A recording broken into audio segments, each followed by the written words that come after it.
First nor'easter of the season brought rain and winds through the northeast. Taking a live look now at the Nantucket Harbor. Oof, very gray out there, huh? Some parts of New York saw at least 3 inches of rain this morning. New York and New Jersey are still under a state of emergency as the storm continues to blow through tonight. News for Jax meteorologist Mark Collins is here to break down what people in these areas are dealing with. The nation's first nor'easter has hit the northeast, and it is really causing a lot of rain through the mid-Atlantic, through the northeast. Not just one, but 2 areas of low pressure will combine, forming this nor'easter. What is a nor'easter? Well, they typically form within 100 miles of the coastline from the mid-Atlantic through the New England area. They develop over the warmer Gulf Stream waters that flow north in the ocean's surface, and it generates northeast winds, which can be very high. The storms usually intensify as cold air dips down and combines with the warm Gulf Stream waters. It's that jet stream which really spawns these strong storms that can reach hurricane force. Now, rain that has already fallen has been about 3.5 inches, and it's only going to get heavier as the rain continues to pour down. Numerous flash flood warnings, storm reports have been coming in showing winds and heavy rain. The winds will be increasing to up to 50 miles per hour. Just sustained gusts could reach hurricane force as that system batters the coastline over the next couple of days.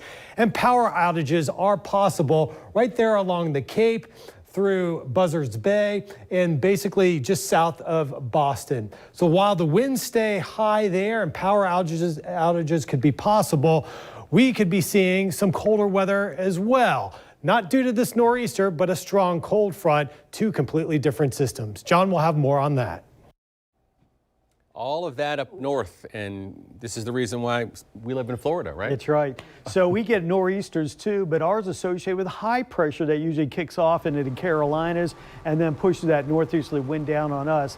The theme between the 2 locations, whether it's up there in New England or here in Florida, is both locations end up with northeasterly winds, and that's the key component. So again, that's why they call them nor'easters. The winds are out of the northeast, and the winds can be extremely high.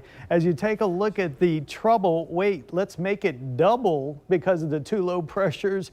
Yes, it's not Jesse and James from Pokemon. I knew no one got that joke, but I loved it anyway. First nor'easter nor'east of the northeast, 1, 2, they're all going to combine right about there. Here's how it looks right now in ExactTrack 4D. Because we can do that with ExactTrack 4D, the actual center of the low pressure, all of that lightning right there, now beginning to wind down because the other upper level low, they're just going to kind of dumbbell around. And once they do so, they'll just continue to pound those areas that you saw there live in Nantucket Island, seeing the worst of the heavy rains, and they will continue to deal with it all the way overnight tonight into tomorrow.